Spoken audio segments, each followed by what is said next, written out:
What's going on, everyone? Welcome back to the Nonprofit Syndicate podcast. I am joined by David Schwab, Ryan Nichols, and batting in the third slot today instead of Jonathan Beck is Trevin Streen, who is the creative czar, creative director at Share with me, one of the sharpest brand thinkers I know. So welcome in, dude. Thanks for joining us. How's it going? Thanks. You're way too kind, as always. Yeah. I'm excited Only to people who jump don't in actually know me that well think I'm kind. excited to jump in Sure. and disagree with all of you about everything. Sounds good. Sounds good. Fair. Ryan, Dave, what's going on in you guys' world? I don't know, man. It's January and I feel like I've worked a year already. You have. Yeah. You have already. Time is speeding up. Ryan, what about you, man? How's things in your world? Yeah, I would probably echo that. It's like I realize it's 2026, but I didn't realize the whole month had disappeared already, pretty much. Gone. It's gone. So welcome to almost February. Yeah. Cool. Well, today we're gonna be hopping into a big conversation, branding. We could go a lot of different directions with it, but just to get us kicked off and get the juices flowing a little bit, I want to just ask, what is your most hot take on branding for nonprofits for each of you? Like, share whatever you want. This is open season to say something wild, but what is your hottest take on branding for nonprofits? Go for it, Trevin. You're the guest. Oh, I'll jump in right here. I feel like everyone is chasing recognition when they should be chasing belief. Say more. Like every brand is out there trying to make the next charity water when they really should just be focused on finding the niche and segment that will make people believe in the thing that they are specifically doing. You're not trying to beat charity water. Like, why do you want to be recognized as them? Is that even a relevant comp for you? Is that realistic? I think that there's there's an element there where recognition is cheap. You can buy it with ads. And belief is expensive because you can't build it without consistency and a laser focus on knowing what you're about. That's good. I like it. Schwab, you got any hot takes for me on branding? Well, if I hear one more person talk to me about branding and they're talking about their logo, I'm probably not going to be able to hold back the eye roll. I think that's my hot take is branding is far more than your logo or your icon or your favicon or your color palette or your brand, which specific version of Arial or serif or whatever font type you use. That's a component of a brand guide or a brand presence, but brand is so much more than what you look or sound like, right? I think that's my hot take is here's how I'll put it. We have a far too limited perspective of what brand is far too often. Amen to that. Yeah. I want to throw something in here. Yeah. I will just say the ugly tax is real. So yes, branding is not just a logo and fonts and colors and all those things, but if your stuff is ugly, that's a tax on your brand. I don't know, but I've made a whole brand about being ugly. Like I am a walking ugly font and it works for me. Listen, dude. Yeah. Out loud. I don't know why you felt the need to bring that up about yourself, but okay. Well, I can't say it about anyone else and be me. If it's me, it's funny. We can laugh at it. Oh, that's amazing. But then you feel guilty. That's the problem. It's like, Yeah, my mom always used to say I had a face for radio, and here I am on a video podcast. Video podcast, man. You're 5 years past when audio podcasts were the thing, right? Oh man.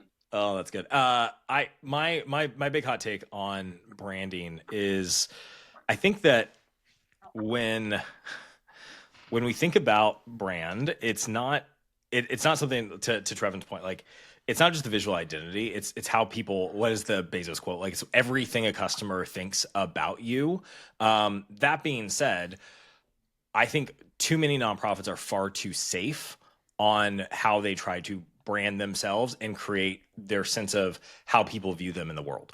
I would like to see more nonprofits take risks with their brand, be willing to think outside a classic corporate bubble box, and assume that there are audiences, to your point, Trevin, if you know that smaller audience you're trying to go after, that will really like the fact that you're not just, well, this is safe. This feels like something that I would see at some other booth at a nonprofit conference.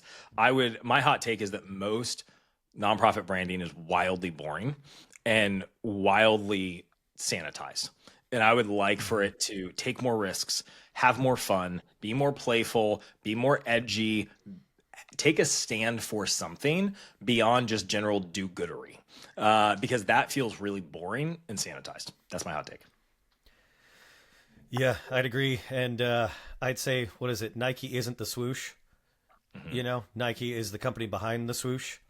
And everybody that I've dealt with in nonprofit world at times thinks that if we just get the right, like you said, logo, then that'll be our Nike swoosh. And it's like, that's cool, but they also have a product behind it that people want to buy. Mm-hmm. So you could have a fancy check mark, and if it was just really bad flip-flops, who cares if it's got a check mark on it? You know what I mean? Who cares if your logo is the fanciest thing that anybody has ever created if there's nothing behind it? And so they do go hand in hand to a degree, but I would say to a larger degree, who you are, what you do matters more than what that little logo icon does. And you're too afraid to change it. Oh no, we've had this for 5 to 10 years. We can't change that because then we'll have to change all of our paperwork and stuff. Okay, well, if we're holding on that tightly to a JPEG or an SVG file and we're not willing to update it in order to better display who we are or what we're doing, then you're holding on to the wrong thing.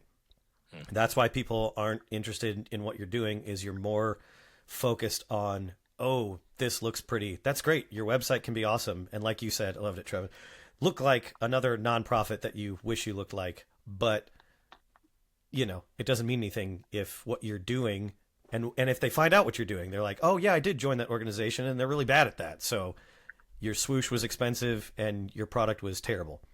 Yeah. That's all it is. Do you think there's ever a use case for a nonprofit fixing their branding, right? Actually just doing a visual identity that actually contributes meaningful ROI to the bottom line for fundraising?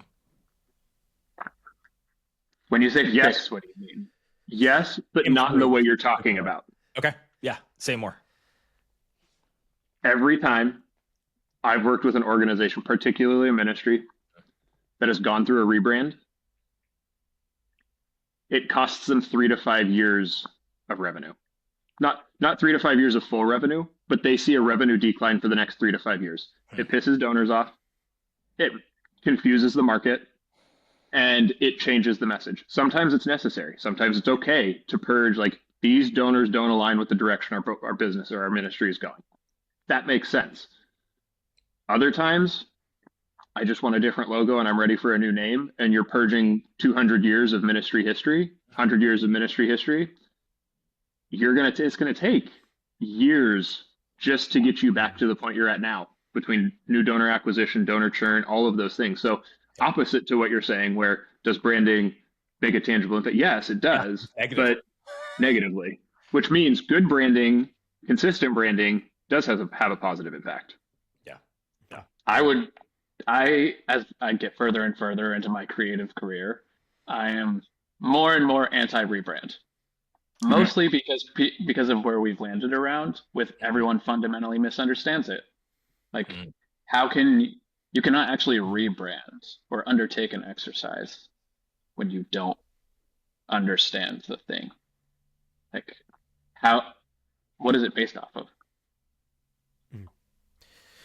Yeah, and I'd say, having even been through, we'll call it a refresh. It wasn't even a full rebrand. It was more of a brand alignment.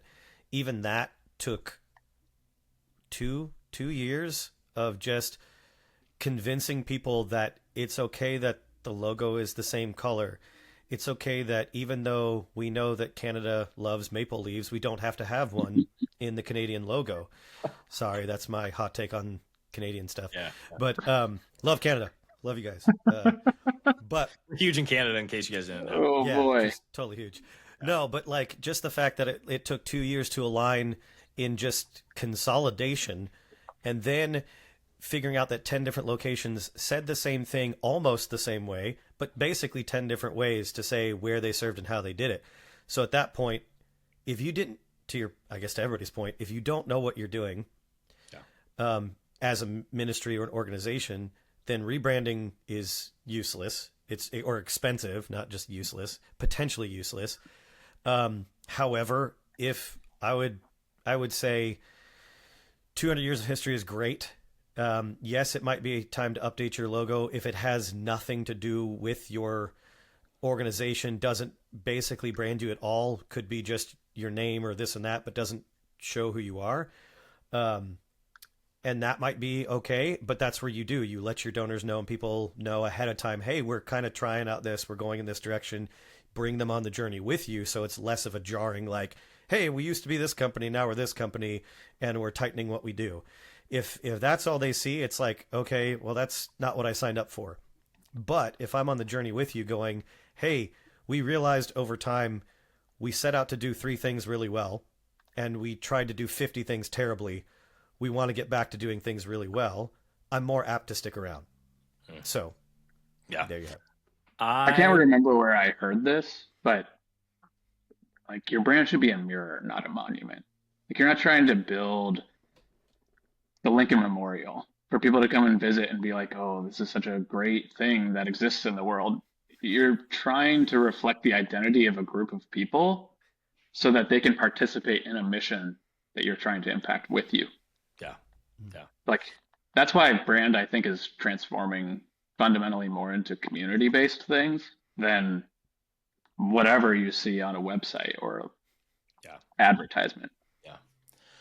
I think in that sense, I would prefer if a nonprofit's out there and they're like, oh, we need to rebrand. I would almost always say to them first, let's look at updating your messaging and your words before you ever touch your icons and your logos, because frankly, there's a ton more work involved with updating, especially if you have physical presence like signage and all your digital stuff and every print thing that you ever have with new logos. And that is an instant visual shift for your donor base, for your constituents, for everyone in the audience versus words. If you change the words on the hero page of your website, most people are not going to notice outside of in a positive way, unless you do a really bad job with it, right? And you're like, that doesn't seem to make sense. But you can update your language in such a way and really rethink your messaging, really without any shock to the system in a lot of ways. And that allows you to have the power of, hey, we're repositioning this, we're using better language, we're clarifying the message for our audience, we're clarifying why they give, we're clarifying the impact without ever really having to do a huge shock to the system. So if there's a nonprofit out there that's thinking about it, I would say, let's see if we can do a re-messaging first and get 90% of the juice out of the orange without any of the, like, you know, the rind of it having to go in the blender. And then after that, let's see if you still think it's really bad, that's fine. And a lot of, if we're honest with a lot of the reasons rebrands happen, you get new leadership team in place who is personally embarrassed by the visual identity.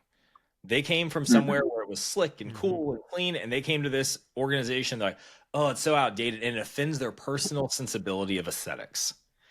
And it's actually not based in what actually needs to happen for the ministry, but it's like, ooh, I viscerally, I'm embarrassed that our logo looks that way. Well, donors may not care. Yeah, or they're late to the game, and the org that rebranded 5 years ago has seen an increase in donors, and it's like, oh, that must be what we need to do. It's like, no. Right. Or the other side that often happens is, and this I can actually kind of get on board with this. A visual rebrand can be a very powerful signal to your community, whether that's the community of donors, community of staff, community of people you serve. It is a signal of trying to build momentum and go in a new direction. And so if you're an organization, like I can think of one immediately comes to mind that was very large a few years ago, massive financial scandal, just lots of public news cycle that was terrible for it. They probably need a rebrand to just break with the past and create some sort of new momentum. Like there are times where that's important, where the rebrand actually does symbol some sort of actual momentum shift. But oftentimes that's trying to manufacture something that doesn't need to be manufactured. So that's, I'll stop there if anyone else has thoughts on it.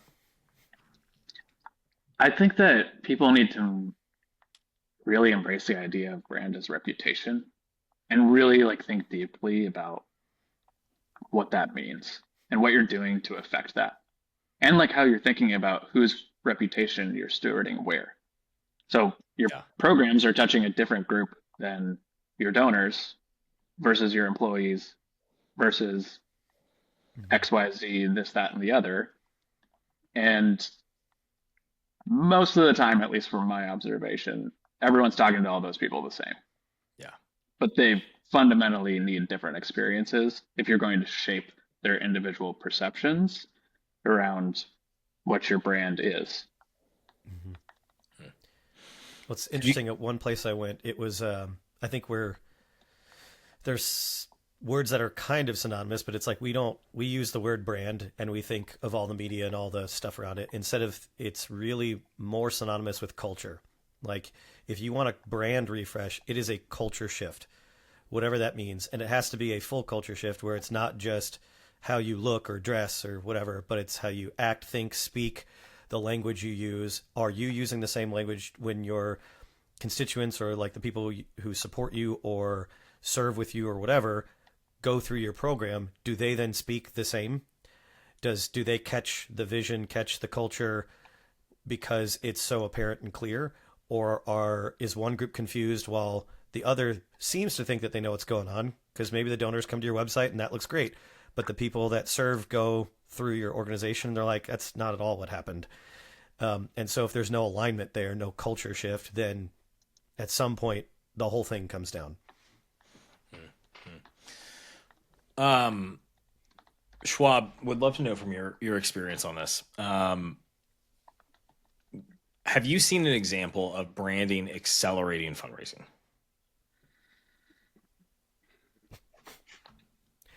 You know, besides GoFundMe and their landing pages, just to Don't get me started. just got to find a way to throw it in there. Yes, but again, not in the way we're talking about it. In what way? Really good brand positioning Okay. sets you apart in the market. Great stellar brand anthem, great visuals, great storytelling, great message, great offer, clear reason to give and exist, which is all critical brand elements. Yes. An organization that changes their name because they're doing something different, or an organization that changes the color of their logo, that I've never seen that have a net positive effect initially. Does that mean it can't long term? No. But I would say with a very high degree of confidence, changing your logo, changing your colors, changing your name is not going to have a positive effect. Changing your messaging, fixing your positioning, landing who you are in the market and why donors should care is going to fundamentally change for good your fundraising. When an organization is looking at a rebrand, do you think they should actually be hiring someone outside? Because there's a line of thinking that says, hey, maybe just do this all internal because we actually know, like, no one's going to get our culture the way we do. Would you look at someone external or would you go internal? If your internal team could nail your brand, you wouldn't need to rebrand. Fair. Trevin, what do you think? I was just going to go down the route of asking you guys whether you feel that you should invest it or not. Since it's so often done poorly, like, how do you feel about investing in brand from a fundraising standpoint? It's the single highest yield investment you can make in a marketing strategy. Investing in good strong. branding or like a new logo? Ooh, change his answer. Investing in your brand, Yeah. I will stand by my answer. Investing in your brand is the single highest yield investment you can make in a mass marketing program.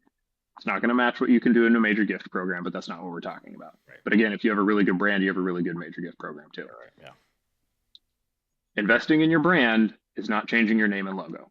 That's my hill to die on. Sometimes that is necessary and you have to do it, and that's part of investing in your brand. Yeah. But when was the last time Ford changed their logo and color and name? But Ford is fundamentally focused on a different niche market and positioning now than they were 100 years ago. They deliver a different product, to deliver a different service. They serve a completely different sector of the market, but they still have a circle blue logo that says Ford on it. Has the color blue changed a little bit? Sure. Has the depth of the circle changed a little bit? Sure. Is it more square and boxy for digital executions now? Yes. But it still says Ford, and it's still a circle, and it's still blue, and they're still doing really stinking good, right? Like, Yeah. I would argue that they have rebranded, though. They have rebranded many times. They just haven't changed the visual presentation many times. exactly. They've done branding the right way. Yeah. Right. What about, okay, so let's use the car industry as a hot, because I think it's a good vector to help flush some of this out. What about someone like Kia, who historically was known for cheap cars, like cheap, crappy cars when they first got to the States? They had their old red kind of logo with the white text. Kia Well, Saturn. 3-4 years ago, they updated what looks like just video game robot text now, and my kids can't read it. I can't read it, but apparently it says Kia. Because, let's be honest, they started producing way better quality cars. And now Kias are great cars and super reliable and some of the best rated stuff out there. Do you think in a scenario like that, where the fundamental product being offered has either improved in quality, it's improved in market positioning, is that a time to actually look at visual identity? Yeah. Amen. All the time. Because it's not even the product. Like, Kia's strategy fundamentally changed. Right. Like, they went from a positioning for a valuable or Yeah. value-based, affordable kind of crappy car to, oh no, we want to like compete with Toyota. Right. Mm-hmm. Yeah, I would agree. I would say, especially if you're on the rise, like, okay, your brand is doing well, you're focused, and your team is doing well. And I think this is both an internal, external piece. If your internal team is firing on all cylinders, and yes, you are fundamentally shifting, then that is a good time to consider, what does that mean in a brand shift?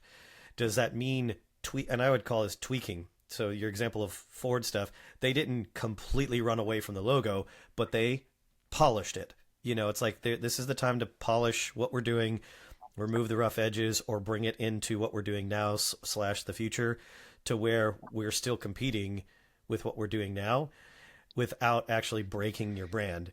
You know, a complete redesign or rebrand, that's hard to do, even in that world. If Kia were to change their name, or if they had changed their whole name and product line, there's a chance that they would have like just stopped existing. I mean, Saturn doesn't exist anymore, you know, like, and so they were like, let's build these little speedster cars. Well, and now we're gone.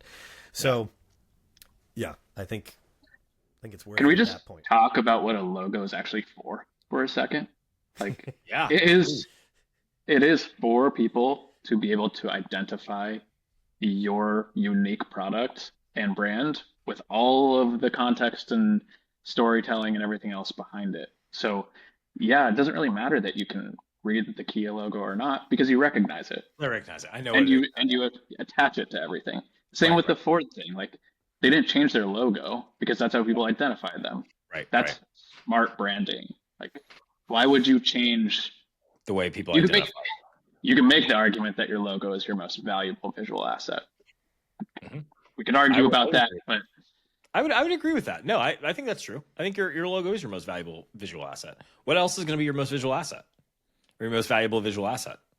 Your font, right? Like your photography style. Your website. Maybe that's a visual asset, but I would say your logo is by far your most valuable visual asset. Speaking of font, please everybody stop using Proxima Nova. We get it. You all like it. It's easy. There are 7,000 font versions of it, but be a little unique with your font. I don't hate it. I don't hate it. I've used it in 3 different organizations. I spotted it on the wall of an organization that I went to help with and was like, that's Proxima Nova. How do you know? Because 90% of you use it. Okay. So you're like, I got it. There's my hot take. Done. Okay. So a brand is for, you're saying, Trevin, a brand is for identification, right? Like, it's how people understand who it is that's behind this thing. Yeah, I think David talked about this a little earlier. Like, brand is about differentiation. So if there's 1.5 million nonprofits in the United States or in the world, or I don't know how we actually categorize that number. Divide that by the number of causes. What are you competing against? Like 10,000, 20,000 other brands serving the exact same thing that you are?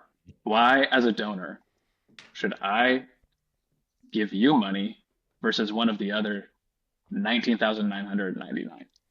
Yeah. It's because of the logo. Yeah, definitely. That's why they give.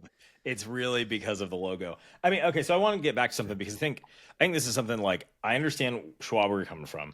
I think Trevin's right though. I do think there is such thing as an ugly tax. I think it does degrade donor trust and credibility, and at least if we're talking about differentiation, right? Like at the very least, if your logo is bad, like objectively poor design, illegible, like all the stuff that we know, the ones that have really bad, it looks like it's from 1993. There is definitely a positioning problem that visual logo is going to send out to your donors of, oh, these people are behind the times. They're not innovative. Not that you always want to say innovative. You may trustworthy may be what you're trying to say. But like I do think there is an ugly tax that you pay if your logo and your visual identity is not done well. I think I disagree. I know I disagree. Okay. I don't think visual quality has a tax on it. I think inconsistency has a tax on it. So if you suck all the time, then people are cool with it? So I'm not saying this logo sucks, but I want you to think of the most well-known nonprofit logo internationally. Okay. It's got a red shield and white letters on it. Yep. It says the Salvation Army. Yep. I challenge you to think of the last time you saw that logo change. I bet it looks, and I don't know, Trevon, you might know this. You're the designer, but like that logo looks like it could have been printed and made 50, 60, 70 years ago and worked just as well then as it does now. Yeah. I would say many people would look at it and say it's arguably an under-designed logo. But it still works ugly. And it still communicates, and they're not paying a tax because it's been consistent. Same with the Red Cross, Salvation Army. Like these, think about the longest term. They don't have fancy logos. They don't try to pack in all of the brand fonts or all of the colors or all of the things. It's simple, right? It's tangible, it's known, and it's consistent. So I would say I would change there's an ugly tax to there's an inconsistency tax. Okay. I think both are true. Both are true. Because the Salvation Army logo is not ugly. No, it's historic and classic. It's like Ford, like it's of a certain time, and it's not modern, but it was well done for the time, right? Well, and I get what Schwab's saying because ugly can be objective. Yeah, that's true. And so somebody might think it's the best thing since sliced bread, but I do agree that there are subjectively times. So I'm a little in between on all this, where, for example, I won't name, anything, but like let's just use the word car. There was a logo that should say, and it's an acronym, CAR for some company, and they actually spelled car in lowercase, capital and lowercase letters, so it looks like the word. So the logo was ugly, subjectively and objectively, because it didn't even do the acronym thing. It didn't tell you that was the brand name. And then when you zoom out, it looked like a wild animal. Like you couldn't tell what the logo is until that's the continent that you work on. Yeah. Oh, God. And then their international logo actually used the continent and like the first map that their founder drew of where they're going. That which would have been a perfect rebrand because it said everything they did and they could have all agreed on it. But in this case, it was the logo was ugly. Yeah. And so, but to your point, there is an ugly tax where it's like, what is that? What does that say? I don't even know. But to the other piece of it, the inconsistency or the consistency part, everybody knew that was their logo. Oh yeah, I've seen that. That's those guys. So I do think there can be a cost to both, and especially if both are inconsistent, and they were. Each one of their franchise organizations had a slightly different version, color, font choice in that logo, and so they had the ugly inconsistency tax for sure. I do think there's Yeah. an element here too with like generational differences. So the emerging younger generations are definitely more about like I would just call it radical transparency and authenticity. I hate the word authenticity because it doesn't really mean anything if you don't have the values to define it, but just leave that on the shelf for a second and just say like what content performs. It tends to not be that polished. Like it tends to be pretty off the cuff, pretty raw. So I think I think you do have to have what Ryan was saying about okay, what is it to be bad? Like what does that mean to be subject or objectively bad or objectively ugly? It is a little bit in the eye of the beholder. I don't know if you can get to an objective point on that. But if it doesn't, I mean, all of this comes back to why are you doing this? Like, we can all make raw content, but if we have nothing behind it, it's gonna be ugly and bad. Yeah. And I define ugly as, okay, we've got a dolphin in our logo and we call ourselves the Seahawks. You're like, well, That's making think sense. you missed there. Or, You know, really- you got You really Alabama. hit a touchdown on that one. I know. Totally did. And it's Yeah. like the whole, what is it, Roll Tide and all the other stuff where you're like, wait, what's your logo again? And what's your mascot? Why are you yelling that? And I Right, get right. it. I get why you're yelling. I'm just Yeah, making yeah. fun of Roll Tide. But Alabama. Yeah. that's the kind of stuff you're like, no, I think you missed. Yeah. I think you've convinced me, David, that the inconsistency is more important.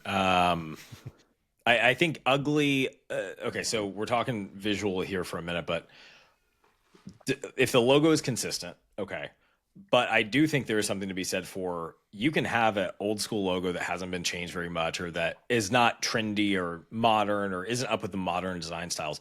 But if your design around it and all your other visual identity language is consistent, then it can still look, and if you follow basic design principles, it can still look professional. It can look like, hey, this is intentional. I think that's one of the words that frankly is to me most important when we talk about brand, all of brand, not just visual stuff, is intentionality. Whatever you're doing, it has to be intentional. I had someone come at me yesterday about Share's brand. And then I walked through, I was like, no, this is very intentional. Here's why we do X, Y, and Z. And they're like, oh yeah, okay, yeah. No, I get it. Like, forget everything I just said. It's so much of this is about, are you being intentional with your brand and your reputation and how donors think of you, how people that you serve think about you, how you message, how you visually message? Or are you just kind of saying, well, we'll design this way for this gala event that we have because that's just the way we thought it would look nice? Or this person has this preference for the way we should talk about our programs, and they're writing the major donor, handout for this. So we're going to talk about it this way. I think the intentionality and consistency is probably the most important thing across having a great brand. Yeah, I think on that point, branding as a practice is a very long game. It has long horizons. And in a world of fast-paced, what are the results this quarter? That doesn't really jive, which is why I think so many people are bad at branding because our general way of thinking about things does not suit the practice of it. Like the realities that it takes. It's going to take me years to build an effective relationship with a person that has deep trust. So why would that be any different for a person to company relationship? Yeah, that's good. That's Can good. I can I give us one hot take that I really want to talk about and hear Go. Trevin's Yeah. response? So, a couple years ago, my good friend Gary Vee published a book called Day Trading Attention. In it, he has a quote that has stuck with me, and I want to give you guys the quote and get your response. His quote is, anyone who says that's not on brand is a lazy marketer and afraid of trying something innovative. Respond to that.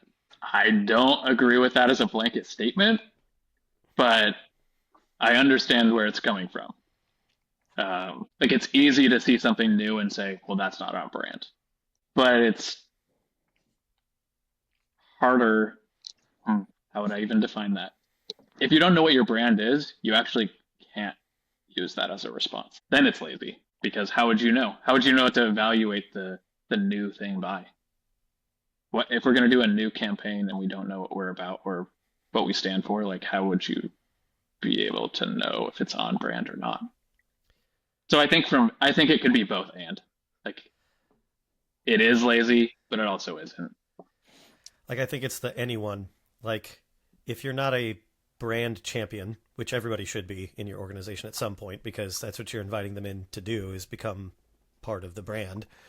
Then yeah, if they just come up and say, "Well, that's not on brand," that's personal opinion. You know, especially if you're the intern, you've been in there 6 months, you've been in there maybe a year, you're getting an idea of what the brand is for sure. But to Trevin's point, like you don't always make forever long term whatever relationships with people after 6 months or a year. You may have just gone to school with them at that point. Doesn't mean you're going to hang out with them till you die or whatever. And so I would say yes, the anyone who says that can just be lazy. However, if you're owners of the org, the brand ambassadors, people who have championed this for 20-30 years, and you're like, that's not on brand, it's probably not on brand. I mean, the thing that I would say though is like, if you can't, you have to be able to answer the question why afterward. So if you Right. tell someone that and they're like, Right. why, and you can't answer it, Then it's a bad answer. it doesn't matter. Touche. To your point, yes. If somebody just goes, "It's not on brand," it's like because I don't like it. No. But like it's not on brand because we're a child sponsorship organization, and that's dealing with child trafficking. We don't do that, so that's not on Right. brand here. Yeah. Like exactly the why. Yeah. I agree. I have heard that Gary Vee quote before. I disagree with it as much as I love Gary Vee. I think in the context he's talking about, knowing how he's talking about day trading attention, he's probably talking the resistance of large corporations to try new things on social media and with marketing, right? Like, so I get that. He's in the context he's talking about where he's saying, hey, it's okay to try non-polished short form video. He's right to say it's lazy to avoid that because you're like, oh, it's not on brand. I think it's a wrong principle to apply to an entire organization. And the example I'll give is like, if you're a nonprofit that is a faith-based ministry, and I'm gonna go even more specific and timely. If you are a Jewish nonprofit, and you decide in order to try to day trade attention, you're going to post a "We Support Palestine" flag on your social media, that's not on brand, bro, and you're about to destroy a lot of hard work you've done for a long time. Mm-hmm. And like you're going to be day trading a lot of the wrong attention. And so I think it's a valid argument to say there are absolutely some things that are not on brand for us to do as marketers, and we should not do when they're contrary or could hurt the brand sentiment that we have worked very, very hard to build. But then it's just actually a question about making good and wise decisions with your brand. Is like, should you be open to trying everything if you're not a lazy marketer? Absolutely. Like you should, yes, you should be open to trying every new channel. Should a classic historic brand be open, open to trying things on TikTok? Yeah, sure. But like at the same time, use TikTok without I'm thinking of if you're a classic bank, right? Or like a trusted financial institution, think, Lehman Brothers before 2008, right? Like that has this very classic, studious brand. Yeah, maybe you don't need to post video of your CEO doing the recent TikTok dance on TikTok. That doesn't mean you shouldn't try short form content on TikTok though. It's just be wise. So I disagree with Gary Vee. I think it's not lazy to say this is not on brand for us. I do think it's lazy to miss out on opportunities for new channels of growth because you think our brand can't play in that channel. I mean, more often than not, isn't it just that you're uncomfortable with the thing being presented? Yeah. That would be the lazy piece. Yeah. Oh, I'm not comfortable with short form video. Right. It's not on brand. Right. Well, that's bad because it's a tactic. That's just a part of modern media and all strategies. Yeah. That has nothing to do with branding. I agree with Gary Vee's underlying sentiment, though, which is that brands are not static things. They're living organisms. Your brand is constantly changing. It's constantly evolving. It has to be. It has to be constantly growing, has to be constantly shifting and rethinking itself in some way, shape, or form. Like, it can't just be a static thing forever. And so I appreciate that about what he's saying. But yeah, I think it's very valid to say at times this is not on brand for us. All right. We have done 40 minutes on brand. Hopefully it's been helpful for everyone. Thank you, Trevin. Thanks for pinch hitting today. For Jonathan, it's been fun having you on. We'll have you back again. Schwab, Ryan, thanks for joining, guys. And we will see everyone back here on the next episode of the Nonprofit Syndicate podcast. See ya.